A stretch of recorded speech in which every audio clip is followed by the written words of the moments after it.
Hello everyone, welcome to Ken studies. आज है 18 दिसंबर और आज के दिन हम सेलिब्रेट करते हैं इंटरनेशनल माइग्रेंट्स डे। ये हम सेलिब्रेट करते हैं to raise awareness about protection of migrants and refugees. इसके साथ ही साथ 18 दिसंबर को माइनॉरिटी राइट्स डे भी होता है to promote the rights of minority communities. चलिए शुरू करते हैं आज के MCQ questions. Which of the following statement is incorrect about Gandhi Mandela award? आपके स्टेटमेंट्स हैं it is an international prize conferred by the Gandhi Mandela Foundation for promoting Gandhian and Nelson Mandela's values, community service and social development. Second, it was established in 2019. Third, the foundation instituted the award on the 100th birth anniversary of the father of nation M.K. Gandhi. Fourth, the 14th Dalai Lama was recently conferred the Gandhi Mandela Award 2022. इसमें आपका incorrect statement हो जाएगा option C, क्योंकि ये गांधी जी के 150th birth anniversary पर start किया गया है। गांधी मंडेला फाउंडेशन जो है वो एक नॉन प्रॉफिट ऑर्गेनाइजेशन है जो कि रजिस्टर्ड है as a trust under government of India. Dalai Lama को यूनिवर्सल एम्बेसडर ऑफ पीस भी कहा जाता है और 1989 में इन्हें नोबल पीस प्राइज़ भी दिया गया है। इसके अलावा नीलसन मंडेला की बात करें तो he was the first president of south Africa from 1994 to 1999. He is considered as a father of modern South Africa and he fought against the racist ideology in his homeland and also fought for the equality and freedom for all. चलिए बढ़ते हैं आज के अगले question की तरफ। Basic countries sometimes seen in news, which country is not a member of basic. Basic countries हैं, आपको बताना है कि इसमें से कौन सा देश बेसिक कंट्रीज़ का मेंबर नहीं है। आपके ऑप्शंस हैं Brazil, China, India and Indonesia. और आपका आंसर हो जाएगा ऑप्शन डी, इंडोनेशिया। बेसिक जो ग्रुप है कंट्रीज़ का, इसमें 4 कंट्रीज़ आती हैं, ब्राज़ील, साउथ अफ्रीका, इंडिया और चाइना। इस ग्रुप को फॉर्म किया गया है 2009 में and this group is like group of 4 newly industrialised countries. This group has 1/3 of world's geographical area and nearly 40% of world's population. These countries have decided to reduce greenhouse gas emission under Copenhagen Agreement, but there is no binding of obligations under this agreement. तो इसके तहत ये था कि जो developed countries हैं वो financial help करेंगी डेवलपिंग नेशंस को to control the greenhouse gas emission. चलिए बढ़ते हैं आज के अगले क्वेश्चन की तरफ। Which of the following statement is are correct about global partnership on artificial intelligence. आपके स्टेटमेंट्स हैं GPAI is a multi stakeholder initiative which aims to bridge the gap between theory and practice on artificial intelligence. Second, it was formed in 2020 having 25 member countries. Third, India is one of the 15 founding members. और इसमें आपका correct statement हो जाएगा option D. आपके सभी statement सही हैं। अगर इसके फाउंडिंग मेंबर्स की बात करें तो उसमें Australia, Canada, France, India, Italy, Germany, UK, USA जैसे देश हैं।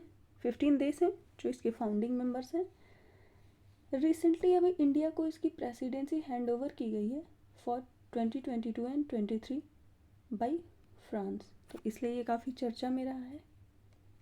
And GPAI facilitates international cooperation on artificial technology by bringing everyone together on single platform. चलिए बढ़ते हैं आज के अगले क्वेश्चन की तरफ। India's first green train corridor was launched on which of these routes. आपके ऑप्शंस हैं Rameswaram to Manamadurai, second Bengaluru to Mysore, third Mumbai to Ahmedabad, fourth Mumbai to New Delhi. इसमें आपका ऑप्शन हो जाएगा ऑप्शन ए। ये तमिलनाडु में शुरू किया गया है by Indian railway and it was inaugurated by the railway minister Suresh Prabhu. It is 114 kilometre long which ensures zero toilet discharge on railway track। बढ़ते आज के अगले क्वेश्चन की तरफ। Climate change performance index is released by, ये एक report है, आपको बताना है कि इसको कौन रिलीज करता है। आपके ऑप्शंस हैं यूएनईपी, यूनेस्को, जर्मन वॉच या IUCN। और आपका करेक्ट आंसर हो जाएगा German watch.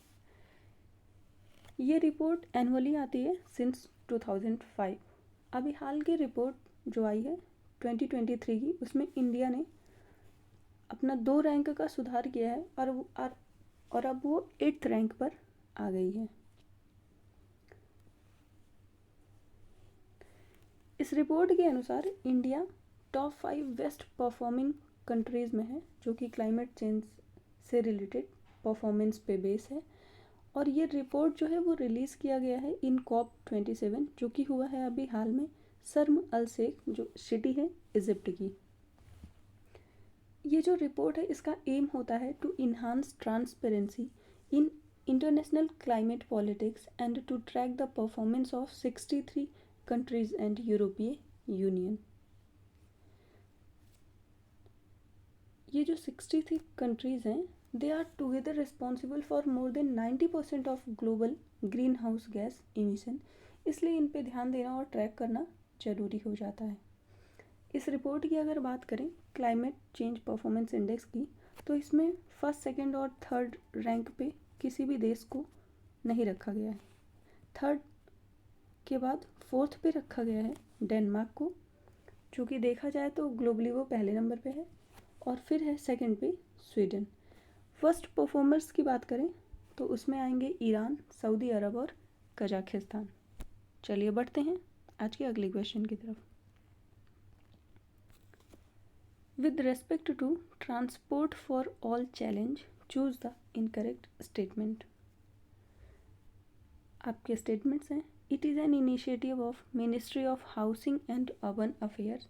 Second, the challenge promotes digital innovation in formal as well as informal public transportation. Third, it has 3 stages and option D none of these. आपसे incorrect पूछा गया है तो इसमें हो जाएगा ऑप्शन डी, क्योंकि आपके ऊपर की तीनों ही स्टेटमेंट सही है। इसमें जो 3 स्टेजेस हैं उसमें एक तो है आपका प्रॉब्लम आइडेंटिफिकेशन, कि आप पहले प्रॉब्लम को ढूंढेंगे, सेकंड आप उसका सॉल्यूशन जनरेट करेंगे, और थर्ड है पायलट टेस्टिंग का। ट्रांसपोर्ट फॉर ऑल चैलेंज शुरू किया गया है to improve the public transport to better serve the need of all citizens. और आज की बात करें तो इसमें more than 130 cities have taken part in this challenge. चलिए बढ़ते हैं आज के अगले क्वेश्चन की तरफ।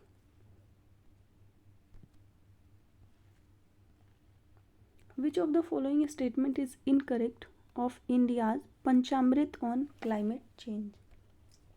अभी हाल ही में प्रधानमंत्री मोदी गए थे COP26 में, जो कि ग्लासगो स्कॉटलैंड में हुआ है। वहाँ पे उन्होंने ये पंचामृत का फॉर्मूला दिया है, जिसमें 5 उन्होंने डिफरेंट टारगेट सेट किए हैं भारत के लिए। आपके स्टेटमेंट्स हैं option A, reach 500 gigawatt non fossil energy capacity by 2030।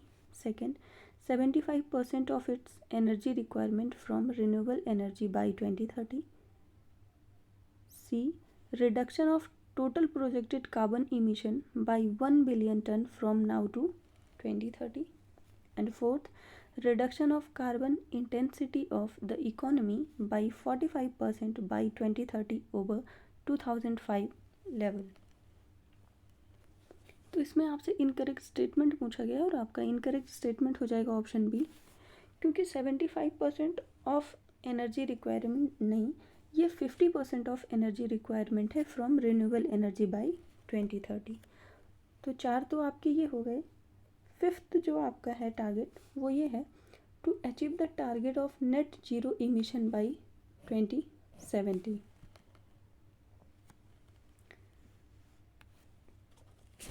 ये हैं आपके आज के क्वेश्चंस। धन्यवाद।